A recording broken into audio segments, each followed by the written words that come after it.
మన దీప్తికి కాంస్యం.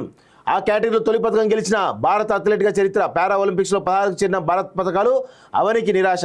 పారా ఒలింపిక్స్లో వరంగల్కు చెందిన జివాంజీ దీప్తి కాంస్యం కైవసం చేసుకుంది. మహిళల 400 మీటర్లలో T20 ఈవెంట్లో దేశానికి బ్రాంజ్ మెడల్ అందించింది. పారా ఒలింపిక్స్ చరిత్రలో ఈ కేటగిరీలో పథకం సాధించిన తొలి భారత అథ్లెట్గా దీప్తి రికార్డు సృష్టించింది. దీంతో ఇండియాకు వచ్చిన పథకాల సంఖ్య 16కు చేరుకున్నది అంటూ ఒకరిని చూస్తున్నాం. సో వరంగల్ అమ్మాయి, మన అమ్మాయి సో పారా ఒలింపిక్స్లో కాంస్య పథకం సాధించడం కూడా నిజంగా మనందరికి కూడా గర్వకారణం అని చెప్పొచ్చు. తెలంగాణ కూడా గర్వకారణం అని మనం చాలా క్లియర్గా చెప్పొచ్చు. సో ఈ అమ్మాయి పారా ఒలింపిక్స్లో అద్భుతమైన ప్రదర్శనతో బ్రాంజ్ మెడల్ సాధించిన దీప్తి దివాంజీకి అభినందనలు. దీప్తి ఎంతో మందికి స్ఫూర్తిదాయకం. ఆమె నైపుణ్యాలు పట్టుదల అభినందనీయమంటూ ప్రధాని నరేంద్ర మోడీ ట్వీట్ చేయడం చేసినాం. సో 400 మీటర్ల రేస్లో బ్రాంజ్ మెడల్ గెలిచిన వరంగల్ అమ్మాయి. సో మన దీప్తి అదరగొట్టింది. వరంగల్ అమ్మాయి జివాంజీ దీప్తి ప్యారిస్ ఒలింపిక్స్లో పథకం మూత మోగించింది. 400 మీటర్ల T20 ఈవెంట్లో దేశానికి కాంస్యం అందించింది. పారా ఒలింపిక్ చరిత్రలో 400 మీటర్ల రేస్లో దేశానికి పథకం అందించిన తొలి భారత అథ్లెట్గా దీప్తి చరిత్ర సృష్టించింది. తొలి విశ్వ క్రీడల్లోనే ఆమె మెడల్ తేవడం విశేషం. దీప్తి తెచ్చిన బ్రాంజ్ మెడల్తో పారా ఒలింపిక్స్లో పథకాల సంఖ్య 16కు చేరుకుంది అంటూ చూస్తూ ఉన్నాం.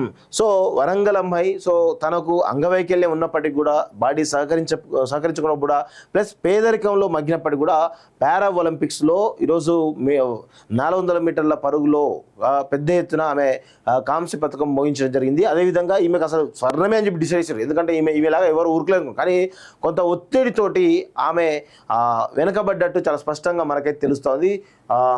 మన పరుగుల రాణి దీప్తి. వరంగల్ జిల్లా పర్వతగిరి మండలం కల్లెడ గ్రామానికి చెందిన దీప్తి నిరుపేద కుటుంబంలో జన్మించింది. తల్లిదండ్రులు రైతు కూలీలు, తండ్రి యాదగిరి, తల్లి ధనలక్ష్మి కూలి పని చేస్తే కానీ ఇల్లు గడవని పరిస్థితి. దానికి తోడు కుమార్తెకు మానసిక ఎదుగుదల సమస్యతో వారు మరింత కుంగిపోయేవారు. మానసిక లోపంతో చిన్నప్పటి నుంచి దీప్తి అవమానాలు ఎదుర్కొంది. అయితే ఆమెకు తెలిసింది ఒక్కటే పరుగు.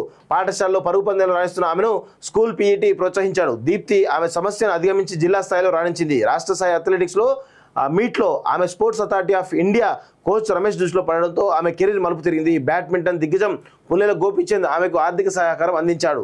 కోచ్ రమేష్ శిక్షణలో పారా అథ్లెట్గా రాటుదిల్లిన దీప్తి అంతర్జాతీయ వేదికపై సత్తా చాటుకుంది. సో 2019లో జరిగిన ఆసియా యూత్ ఛాంపియన్షిప్లో ఆమె కాంస్య పథకం సాధించింది. ఆ తర్వాత ఏడాది ఖేలో ఇండియా గేమ్స్లో 100 మీటర్లు 200 మీటర్ల రేసులో స్వర్ణ పథకం సాధించింది. గత ఏడాది ఆసియా క్రీడలో ఆమె సంచలనమే చేసింది. 400 మీటర్ల రేసులో ఆసియా రికార్డు 55 సెకండ్లతోటి బంగారు పథకం సాధించింది. ఇక ఈ ఏడాది వరల్డ్ ఛాంపియన్షిప్లోనూ గోల్డ్ మెడల్ సాధించింది. ప్యారిస్లోనూ అదే జోరుతో దీప్తి పథక ప్రదర్శన చేసింది అంటూ చూస్తా ఉన్నాం. సో మొత్తానికైతే ఎన్ని ఒత్తిళ్లు ఉన్నప్పటికీ కూడా సో ఆమె ఆ ఒత్తిళ్లను తట్టుకొని సో మొత్తానికైతే కాంస్య పథకం సాధించింది పారా ఒలింపిక్స్లో. నిజంగా మన వరంగల్కి, మన తెలంగాణకు ఇదొక గర్వంగా మనం చెప్పొచ్చు. సో ఆమెకు నిజంగా ఈ ప్రభుత్వాలు ఆర్థిక సాయం చేయాలి. ఆమెకు నిజంగా చిత్తశుద్ధి ఉంటే ఆమెకు ఖచ్చితంగా గ్రూప్ 1 ఉద్యోగం ఇవ్వాల్సిందిగా నేనైతే రాష్ట్ర ప్రభుత్వం డిమాండ్ చేస్తూ ఉన్నాను.